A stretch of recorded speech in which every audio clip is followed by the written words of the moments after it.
How you doing? How you doing? How you doing? How you doing? How you doing? How you doing?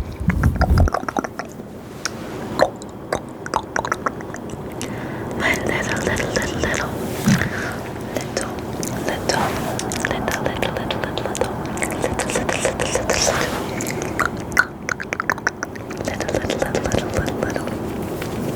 strawberry. I hope you had a good day and a good week. A good day and a good week. A good day and a good week. Both my kitties are on the bed behind me. You can see Jasper right there and Oliver right there. So cute.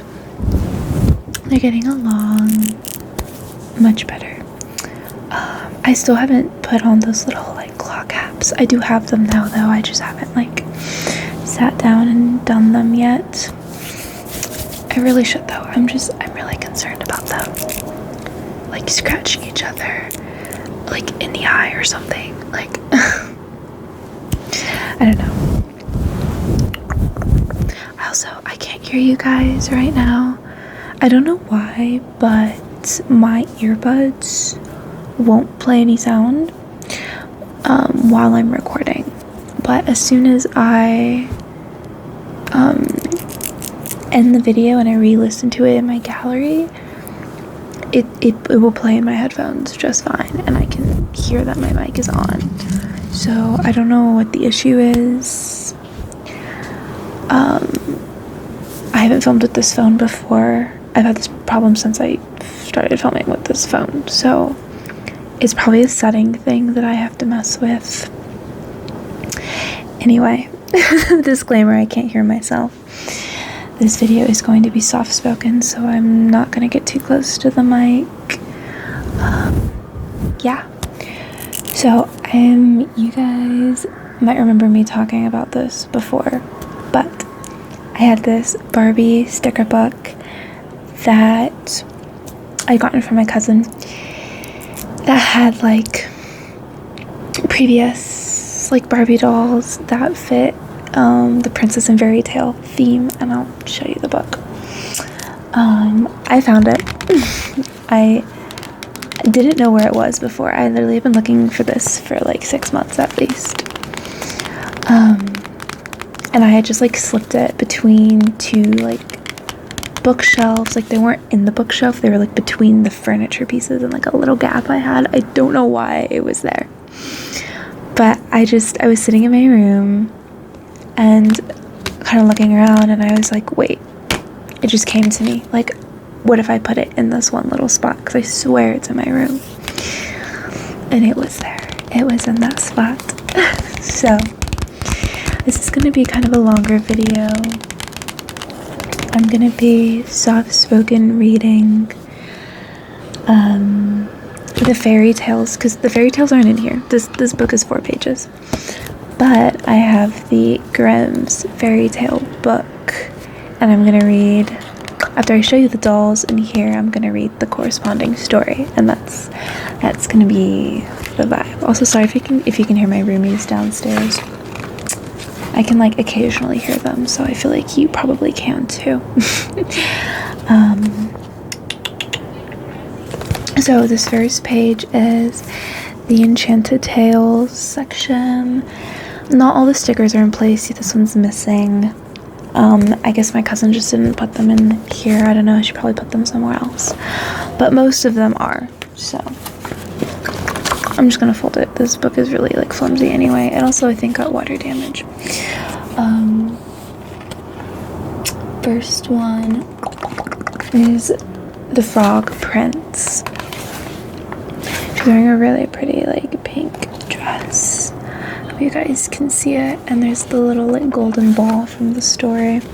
But basically, this story shows the importance of always keeping promises. When a kindly frog rescues a princess's golden ball, she promises to be his friend. By keeping her word, an evil spell is broken, and the frog turns back into a handsome prince. And ironically enough, that is actually the first story in my Grimm's complete fairy tales book. This has like over 100 stories. Hold on. Let me make sure I didn't lie. Yeah, it has, oh shit, it's actually got over it's 201 stories and then 10 legends in here as well. So, big book. I got this at a used bookstore for like $13 too, but I'm pretty sure this is the Barnes & Noble's edition, so I'm pretty sure you could buy this like brand new on the Barnes & Noble's website or on Amazon. But anyway, the first story is The Frog Prince or Iron Henry, which is that same story. I double checked all of these to make sure that it was the corresponding one, because some of them are by different names in this book than they are in the Barbie book, because different tales can go by different names. So it just took a little bit of digging online also to find out what the alternate names were, to find all of them. But I found all of them. I'm really happy about that. But yeah, I'm gonna read 10 stories total, because there's 10 that are in here. There's a lot of Hans Christian Andersen tales that the Barbies are from as well, so I'll probably make another video doing those ones, plus some additional ones. And yeah, because I love Hans Christian Andersen tales, and I have a little children's book that I thrifted recently, so. But yeah, the only one that won't be princess related is Little Red Riding Hood, because they did put that one in this Barbie book, but she's not a princess, and she doesn't like marry a prince and become a princess or a queen at the end like some of the other stories. So it's the only one that doesn't match the theme.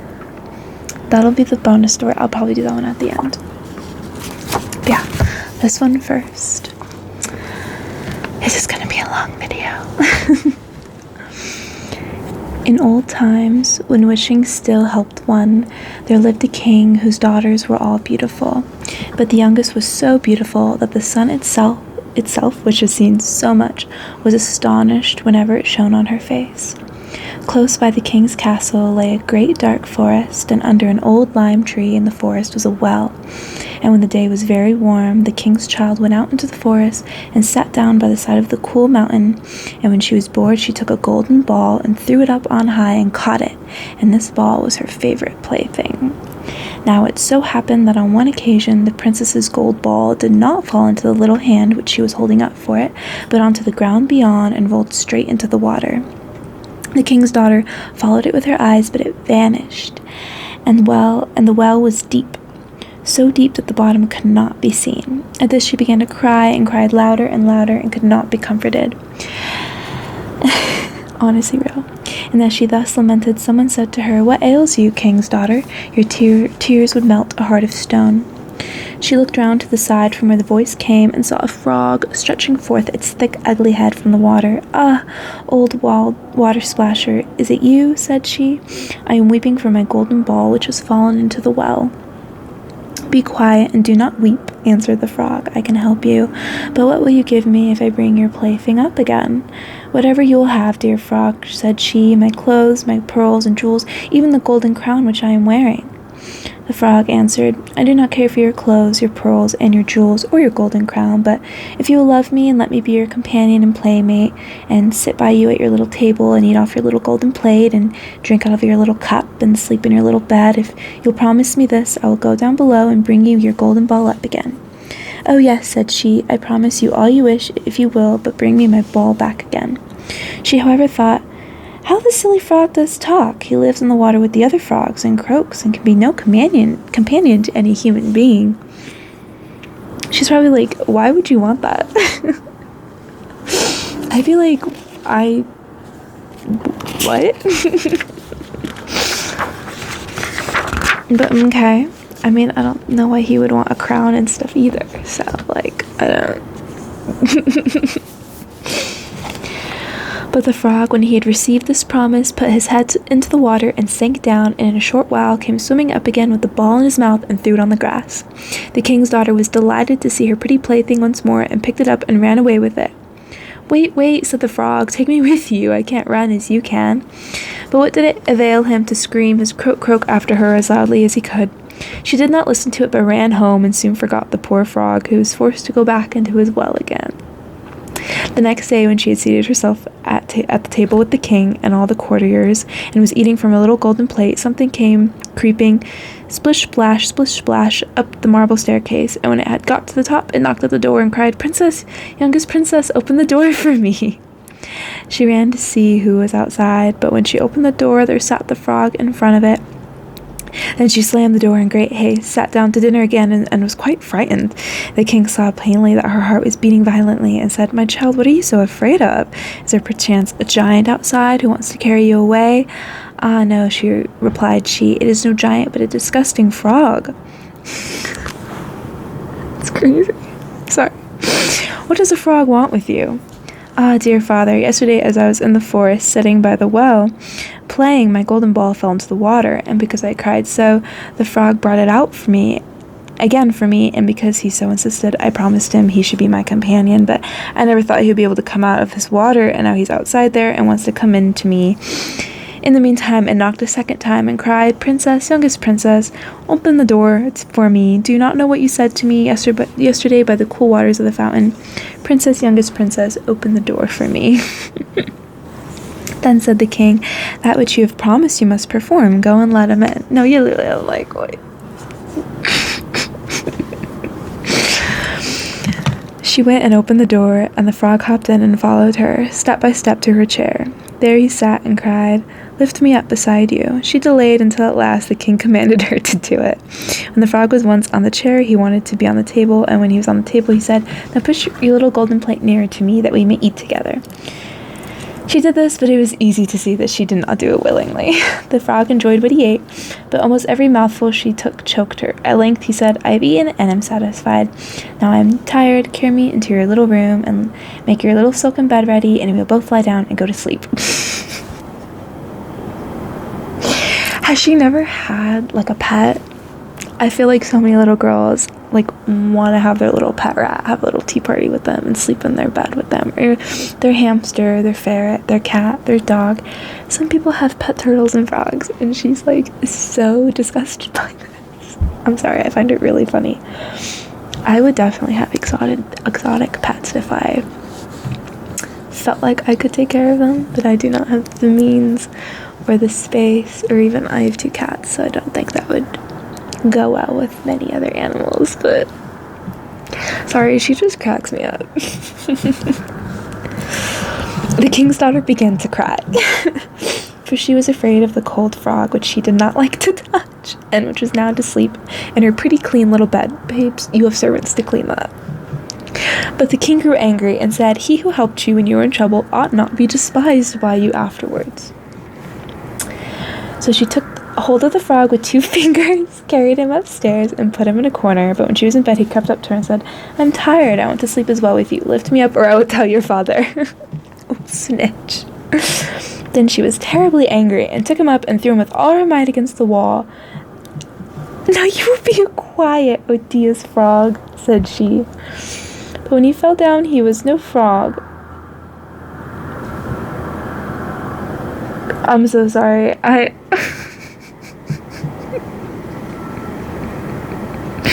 I'm sorry I keep interrupting. The story's almost over. I'm just like, the audacity is crazy. So she throws him against a wall. But when he fell down, he was no frog, but a king's son with beautiful, kind eyes. And it came to pass that, with her father's consent, he became her dear companion and husband. He told her how he had been bewitched by a wicked witch, and how no one could have delivered him from the well but herself, and that tomorrow they would go together into his kingdom. Then they went to sleep, and the next morning when the sun awoke them, a carriage came driving up with 8 white horses, which had white ostrich feathers on their heads, and were harnessed with golden chains, and behind stood the young king's servant, Faithful Henry. Faithful Henry had been so unhappy when his master was changed into a frog that he had caused 3 iron bands to be laid around his heart, lest it should burst with grief and sadness. The carriage was to conduct the young king into his kingdom. Faithful Henry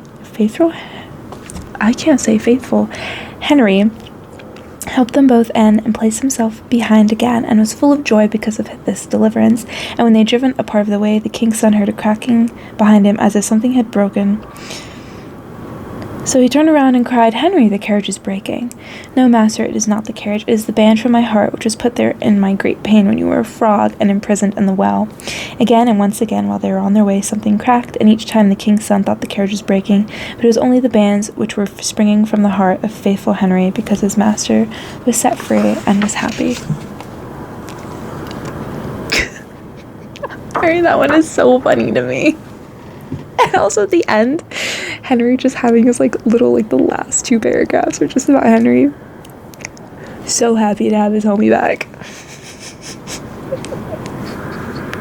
It's kind of crazy to me that the princess got such a happy ending in this one when she was so judgmental the whole time. And I'm like, did she ever really learn her lesson? Or did she kind of just learn her lesson when he turned into a handsome prince? And she was like, "Oh, you weren't a gross frog." And it's like, you were mean to him the whole time. I don't know. That one's just really funny to me. I definitely think that one would have been harder to turn into a movie or something, which is probably why there's no Barbie movies or Disney movies with this story. Alright, back to the table of contents. Oh, also, speaking of Barbie movies, I found all of my Barbie DVDs. I might show those in another video. But I have, The Princess and the Pauper, Rapunzel, The Pegasus, Mermaidia, Fairytopia. I have, all of the OG ones, including Swan Lake. Love Swan Lake. Oh my god. Yeah, I have pretty much all the OG ones, and even the surfing, some of the newer ones, not the super new ones though. I don't think I have the Princess and the Pop Star one. That one and after are I think were very new, and so I was kind of past the point of my mom buying those DVDs. But anyway, we've only got one story done. We're already 17 minutes in. I'm gonna pick up the pace. But there's also the Nutcracker on here, which isn't a Grimm's fairy tale, so I can maybe read that play or something in another video if you guys would be interested. I love the Barbie Nutcracker movie. I also own that one, and that is also one of my all-time favorites. That's I want to watch it every Christmas. Alright, Snow White. We do have Snow White. And I believe in this book, that one is actually she's called Little Snow White, is the name of it. Let's see, that one's gonna be page 187.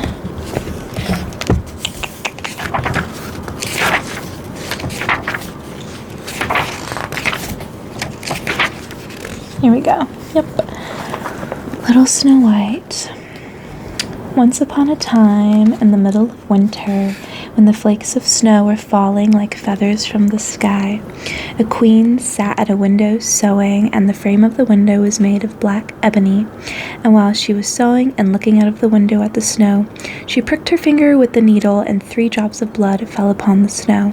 And the red looked pretty upon the white snow, and she thought to herself, "If only I had a child as white as snow, as red as blood, and as black as the wood of the window frame."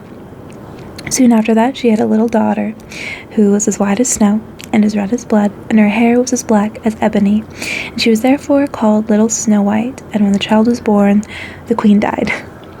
The way this one's written is it's very blunt. After a year had passed, the king took another wife. She was a beautiful woman, but proud and haughty, and she could not bear that anyone else should surpass her in beauty. She had a wonderful looking glass, and when she stood in front of it, she looked at herself in it, and she said, looking glass on the wall, who in this land is the fairest of all?" The looking glass answered, "You, O queen, are the fairest of all." Then she was satisfied, for she knew that the looking glass spoke the truth. But Snow White was growing up and grew more and more beautiful. And when she was 7 years old, she was as beautiful as the day and more beautiful than the queen herself. And once when the queen asked her looking glass on the wall, Who in this land is the fairest of all? It answered, You are fairer than all who are here, Lady Queen, but more beautiful still is Snow White, as I ween. Damn, when a 7-year-old outmogs you. Crazy. Then the queen was shocked and turned yellow and green with envy. From that time, whenever she looked at Snow White, her heart heaved in her breast. She hated the girl so much.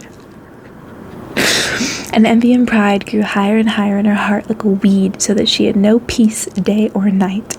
She called a hunter and said, Take the child away into the forest. I will no longer have her in my sight. Kill her and bring me back her heart as a token.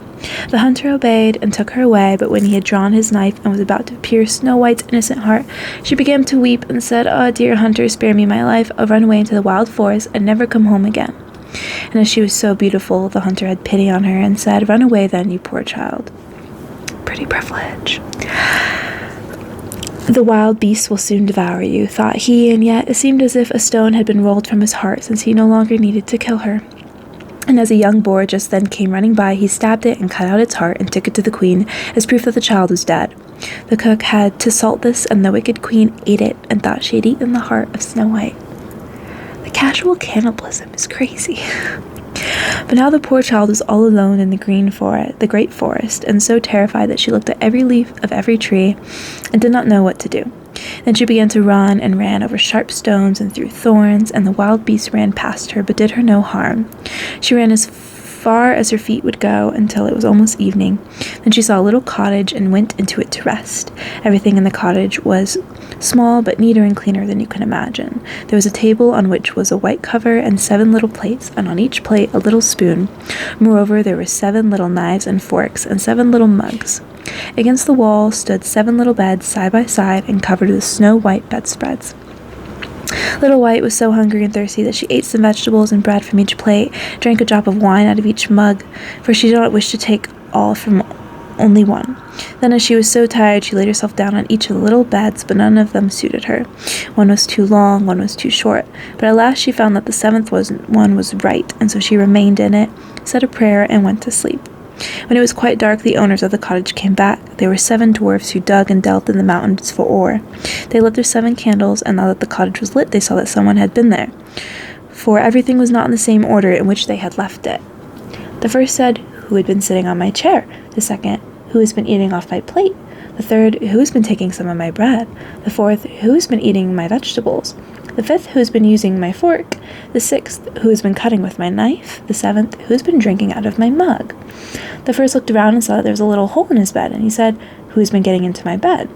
The other came up, and each called out, Somebody has been lying in my bed too. But the 7th, when he looked at his bed, saw little Snow White, who was lying asleep in it. As he called the others, who came running up, and they cried out with astonishment, and brought their 7 little candles, and let the light fall on little Snow White. Oh heavens, cried they, what a lovely child! And they were so glad that they did not wake her up, but let her sleep in the bed. And the 7th dwarf slept with his companions, 1 hour with each, and so got through the night. I love the equality. Like, I'll sleep in each person's bed. So it's not just me, one person sharing. We all share it tonight. At that point, y'all should just push your beds together. Like Minecraft beds, put them together. When it was morning, little Snow White awoke and was frightened when she saw the 7 dwarfs, but they were friendly and asked her what her name was. My name is Snow White, she answered. How have you come to our house? Said the dwarfs. Then she told them that her stepmother had wished to have her killed, but that the hunter had spared her life, and that she had run for the whole day, and until at last she had found their dwelling. The dwarf said, If you will take care of our house, cook, make the beds, wash, sew, and knit, if you'll keep everything neat and clean, you can stay with us, and you shall want for nothing. Yes, said Snow White, with all my heart, and she stayed with them. She kept the house in order for them. In the mornings they went to the mountains and looked for copper and gold. In the evenings they come back, and their supper had to be ready. The girl was alone the whole day, so the good dwarfs warned her and said, Beware of your stepmother. She'll soon know that you are here. Be sure to let no one come in. But the queen, believing that she had eaten Snow White's heart, was certain that she was again the first and most beautiful of all. And she went to her looking-glass and said, looking glass on the wall, who in the land is the fairest of all? And the glass answered, O queen, you're the fairest of all I see. But over the hill, where the 7 dwarfs dwell, Snow White is still alive and well, and none is so fair as she. Damn, the looking-glass is a snitch. I didn't remember it telling her her location. I thought she had to look for her. I do love how the looking glass is always like, you're the fairest I see, but not in the land. That's so... Ugh. I can't tell if I love it or hate it. Then she was astounded, for she knew that the looking glass never spoke falsely, and she knew that the hunter had betrayed her, and that little Snow White was still alive. 7 years old, by the way. I'm pretty sure. Yeah, she's a 7-year-old. Why is she cooking and cleaning? Anyway. And so she thought and thought again how she might kill her, for so long as she was not the fairest in the whole land, envy let her have no rest. And when she had at last thought of something to do, she painted her face and dressed herself like an old peddler, and no one could have known her. In that disguise she went over the 7 mountains to the 7 dwarves, and knocked at the door and cried, "Pretty things to sell, very cheap, very cheap." Little Snow White looked out the window and called out, "Good day, my good woman, what have you to sell?" Pretty things, she answered, laces of all colors, and she pulled out one which was woven of bright-colored silk. I may let the worthy old woman in, thought Snow White, and she unbolted the door and bought the pretty laces. Child, said the old woman, what a fright you look. Come, I will lace you properly for once. Snow White had no suspicion, but stood before her and let herself be laced with the new laces.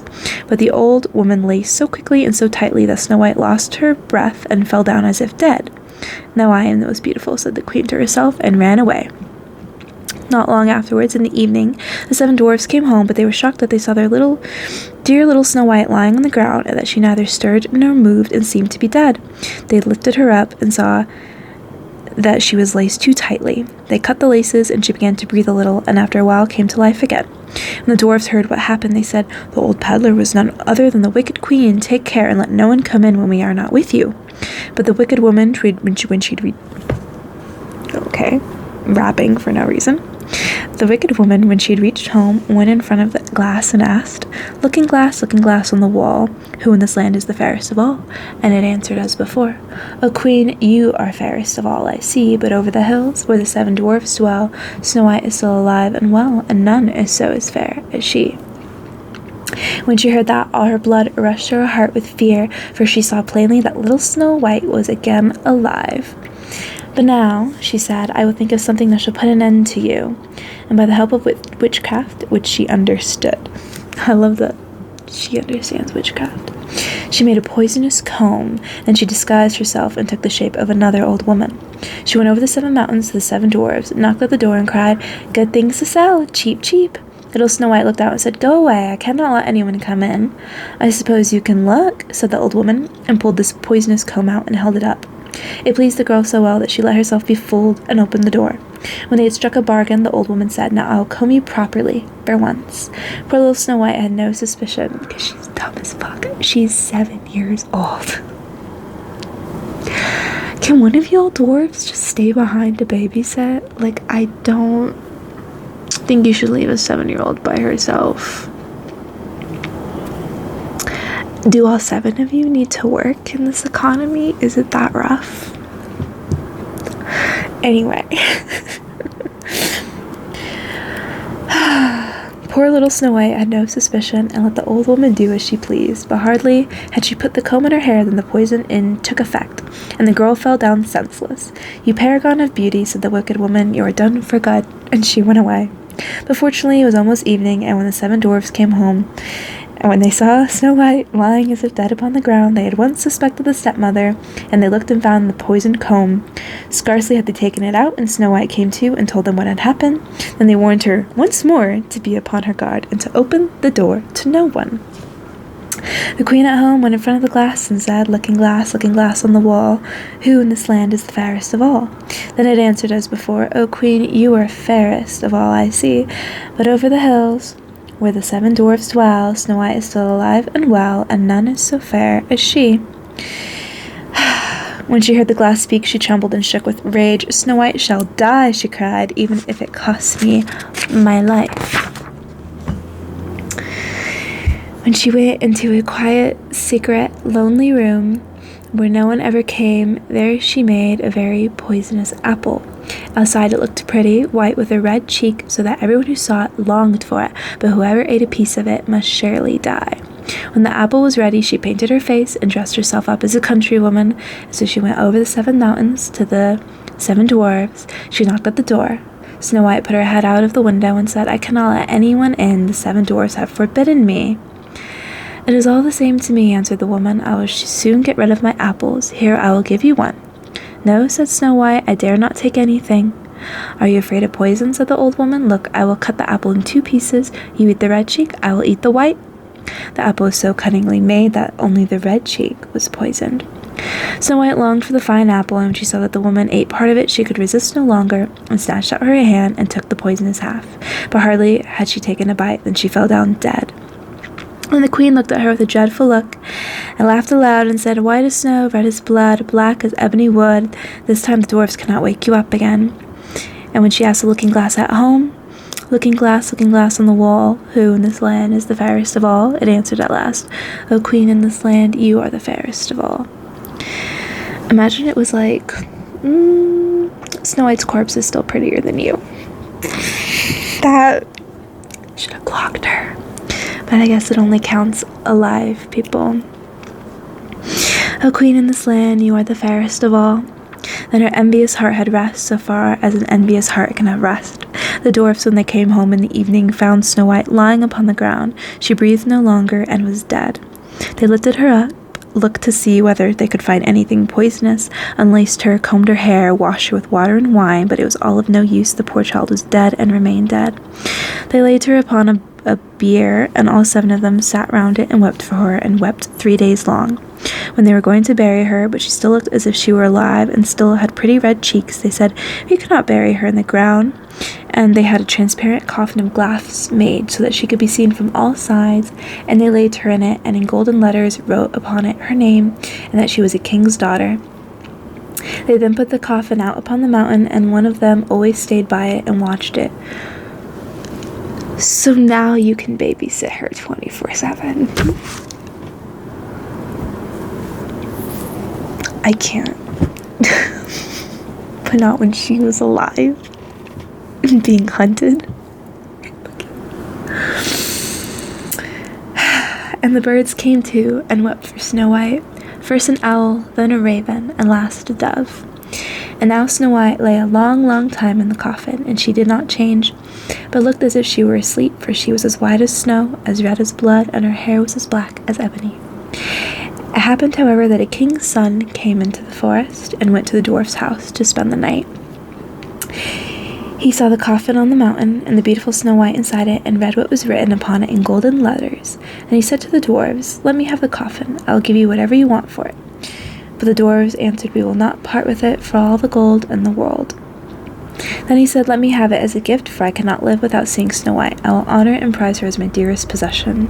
I love it when women are possessions. I'm sorry, little girls. She's still 7.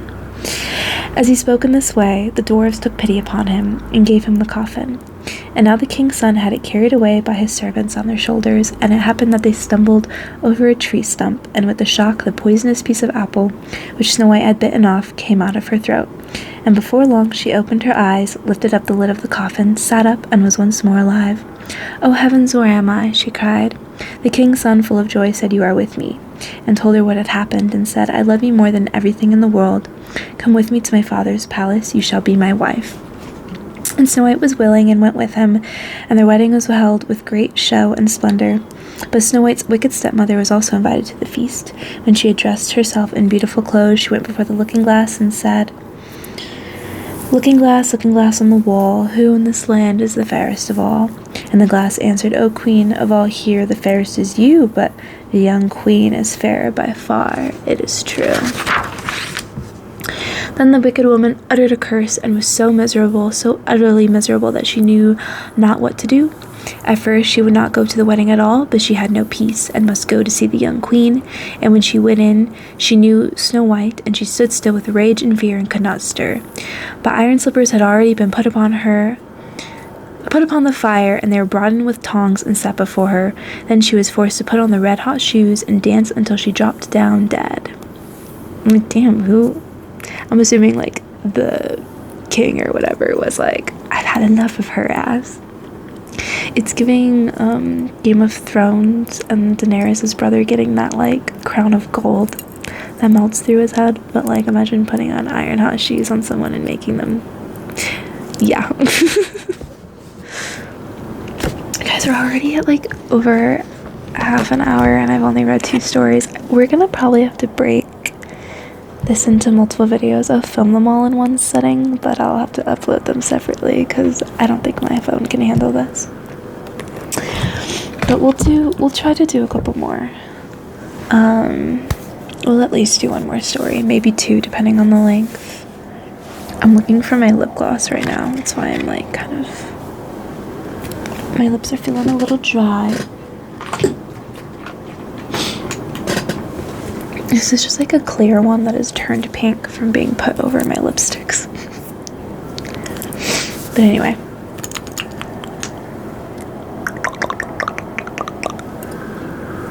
My babies are passed out in the back. There's Jasper. And there's Oliver. They're so freaking cute. Oh my god. All they do is harass me at like 6 a.m. in the morning. And throughout the day. It's before meal times especially, but they're still so cute. I forgive them. I forgive them every time. Okay. Snow White was 7, by the way. Imagine getting married at 7 years old. I don't think I read that wrong. It said 7. We're gonna pretend that she's 17, though. Still not an adult, but at least for these times, better. Like, Girlie doesn't even have a period yet. I don't know what's happening.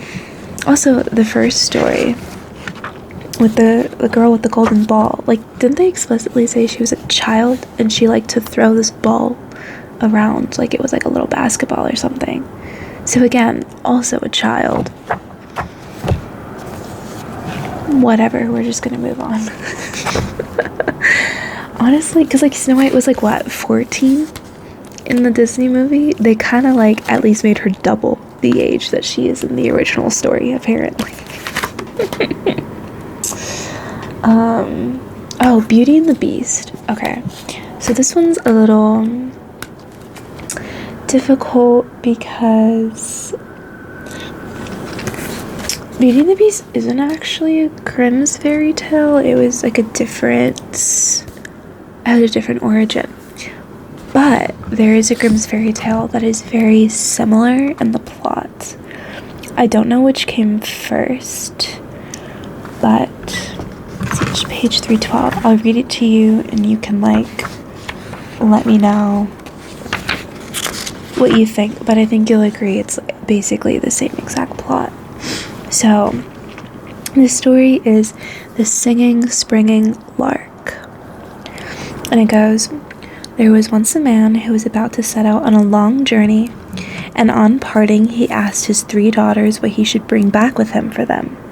The eldest wished for pearls, the second wished for diamonds, and the third said, "Dear father, I should like a singing, soaring lark."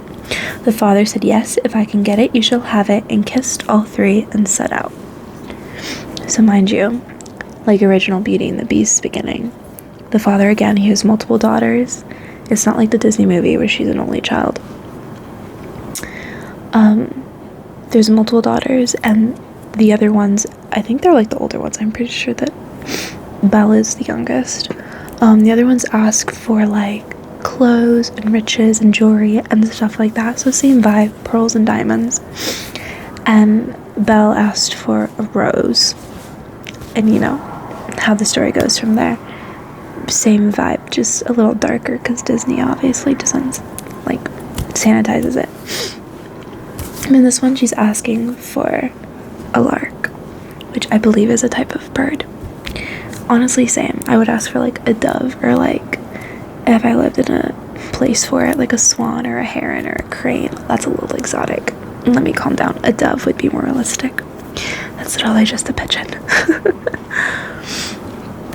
Now, when the time had come for him to be on his way home again, he had brought pearls and diamonds for the 2 eldest. But he had sought everywhere in vain for a singing, soaring lark for the youngest, and he was very unhappy about it, for she was his favorite child. Love the favoritism. Then his road lay through a forest, and in the middle of it was a splendid castle, and near the castle stood a tree, but quite on the top of the tree he saw a singing, soaring lark. "Aha, you came just at the right moment," he said, quite delighted, and called to his servant to climb up and catch the little creature. But as he approached the tree, a lion leapt from beneath it, shook himself, and roared till the leaves on the trees trembled. "He who tries to steal my singing, soaring lark," he cried, "I will devour." Then the man said, "I did not know that the bird belonged to you. I will make amends for the wrong I have done, and ransom myself with a large sum of money. Only spare my life." The lion said, "Nothing can save you unless you will promise to give me for my own what first meets you on your return home, and if you will do that, I will grant you your life, and you shall have the bird for your daughter into the bargain." But the man hesitated and said, "That might be my youngest daughter. She loves me best and always runs to meet me on my return home." The servant, however, was terrified and said, "Why should your daughter be the very one to meet you? It might as easily be a cat or dog." Then the man allowed himself to be persuaded, took the singing, soaring lark, and promised to give the lion whatever should first meet him on his return home. When he reached home and entered his house, the first who met him was no other than his youngest and dearest daughter, who came running up and kissed him and embraced him. And when she saw that he had brought with him a singing, soaring lark, she was beside herself with joy. The father, however, could not rejoice, but began to weep, and said, "My dearest child, I have brought the little bird dear. In return for it, I have been obliged to promise you to a savage lion, and when he has you, he will tear you in pieces and devour you." And he told her all just as it had happened, and begged her not to go, come with what might. I feel like I would have just lied. Like, have the servant bring a dog or something back. Sorry to the dog lovers. And just, this is the first thing that greeted him. You asked for it. How's he gonna know? Maybe he can tell when you're lying. Just get better at lying. I don't know, man. Is it gonna find out where you live? Is the lion gonna come to your house? But she consoled him and said, "Dearest father, indeed your promise must be fulfilled. I will go there and soften the lion so that I may return to you safely." Next morning she had the road pointed out to her, took leave, and went fearlessly out into the forest. The lion, however, was an enchanted prince, and was by day a lion, and all his people were lions with him. But in the night they resumed their natural human shapes. On her arrival she was kindly received and led into the castle. When night came, the lion turned into a handsome man, and their wedding was celebrated with great magnificence. They lived happily together, remained awake at night, and slept in the daytime. Okay, so we just got married. Cool. One day he came and said, "Tomorrow there is a feast in your father's house, because your eldest sister is to be married, and if you are inclined to go there, my lion shall take you." She said yes, I should very much like to see my father again, and went there accompanied by the lions. There was great joy when she arrived, for they had all believed that she had been torn in pieces by the lion, and had long ceased to live. But she told them what a handsome husband she had, and how well off she was, remained with them while the wedding feast lasted, and then went back again to the forest. When the second daughter was about to be married, and she was again invited to the wedding, she said to the lion, "This time I will not be alone, you must come with me." The lion, however, said it was too dangerous for him, for if a ray from a burning candle fell on him, he would be changed into a dove, and for 7 long years would have to fly about with the doves. She said, "Ah, but do come with me. I'll take great care of you and guard you from all light." Oh, so homie's like a vampire. I didn't put 2 and 2 together that he, can't go out in daytime. I thought he just, preferred not to be because of the whole being a lion thing. Interesting. So they went away together and took with them their little child. Oh, we have a child. I'm sorry, that was loud. I was like, what do you mean? Okay. She had a chamber built there so strong and thick that no ray could pierce through it. In this he was to shut himself up when the candles were lit for the wedding feast. But the door was made of green wood, which warped and left a little crack, which no one noticed.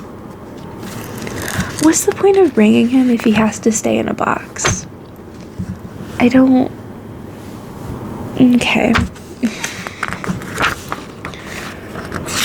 If the stakes are this high, why do we do this to ourselves?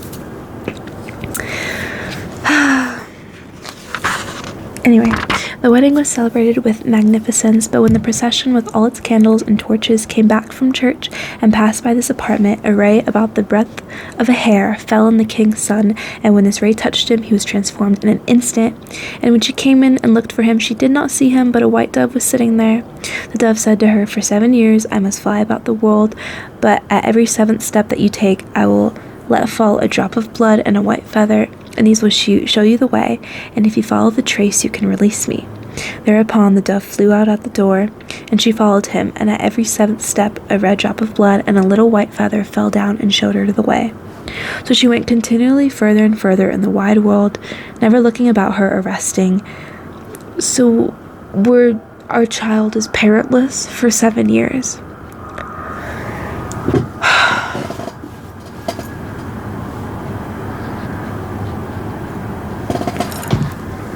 Okay, got it.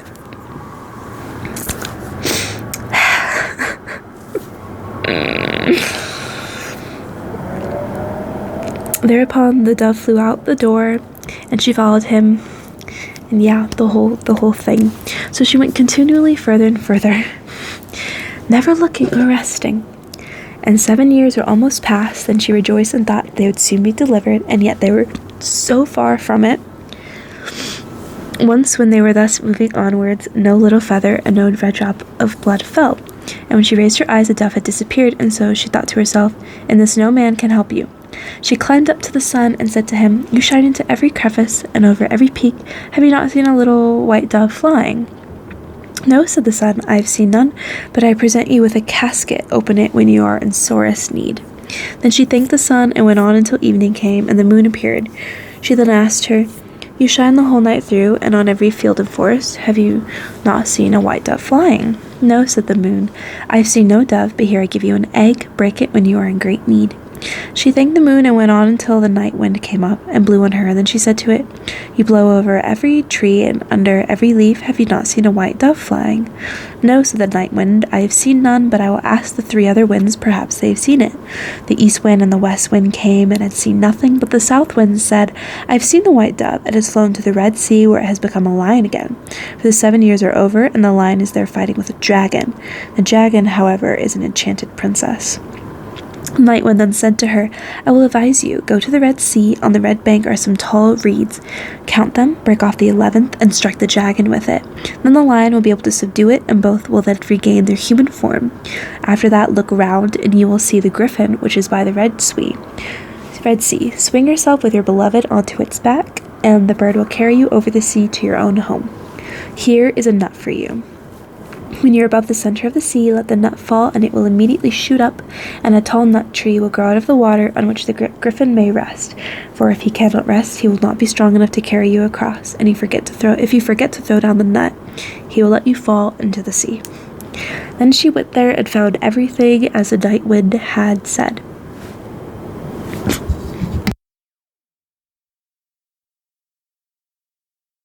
I don't know why my nose did that. I could not breathe for a second. Anyway. Then she went there and found everything as the night wind had said. She counted the reeds by the sea, cut off the 11th, struck the dragon with it, whereupon the lion overcame it, and immediately both of them regained their human shapes.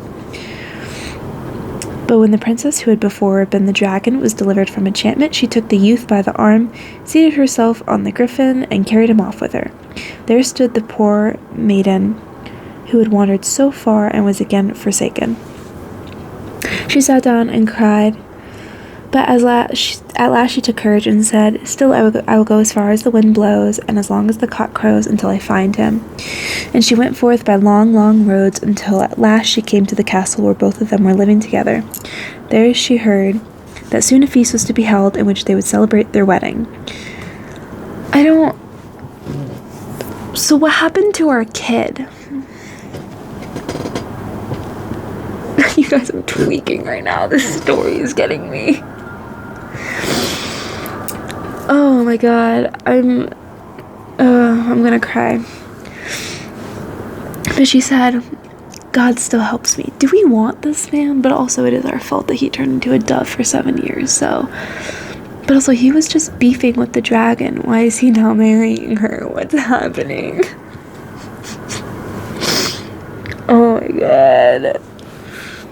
Do we have Stockholm Syndrome? Anyway, she opened the casket that the sun had given her.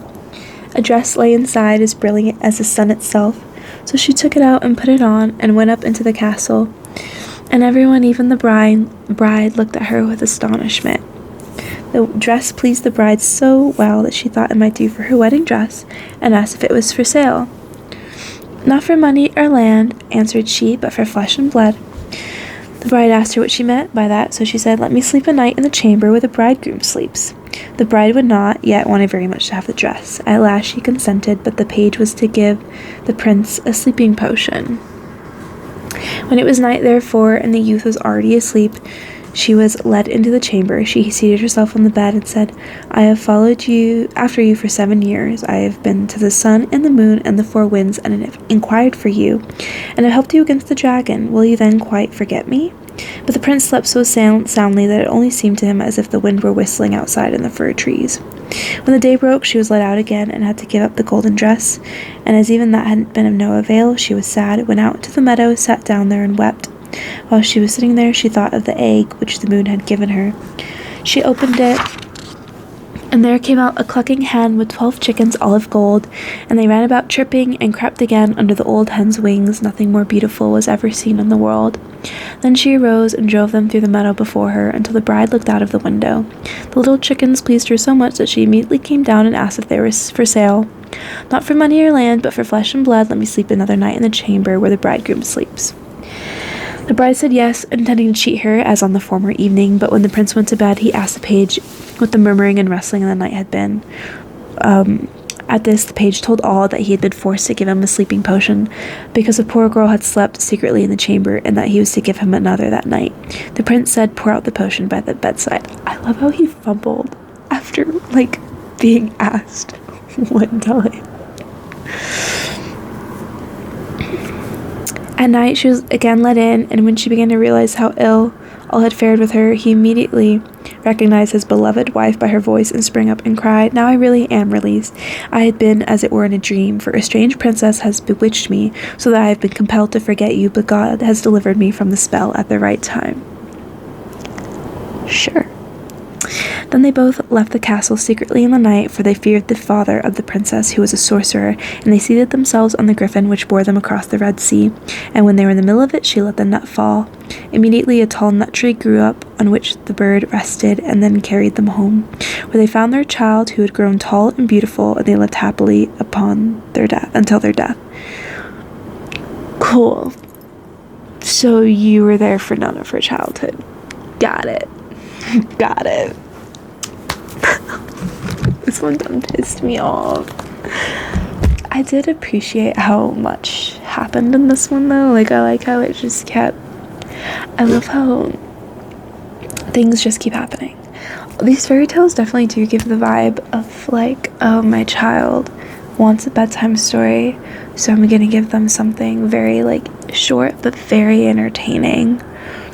Because I want to say what each story is 15 minutes about, and if you're just telling it kind of out of your memory and you're kind of reenacting it with a doll or something, I don't know, you're making it entertaining for your kid, you can kind of embellish it, and it's random because all this stuff happens, and I don't know, it definitely gives nonsensical, it would only make sense to a kid. Yeah, I don't know, I do really like them though. I do think they're really entertaining. I was thinking about how they are kind of bluntly written, and that's probably because obviously English isn't the original language, so that could just be the translation, and it could just be the details and stuff are kind of lost in the translation to English. I don't know. If you speak, I think German is the original language for some of these. I don't know. If you're able to read the original stories in the original language, let me know if they are just like this or if that's just a translation thing. I'm curious. I'm very curious to know.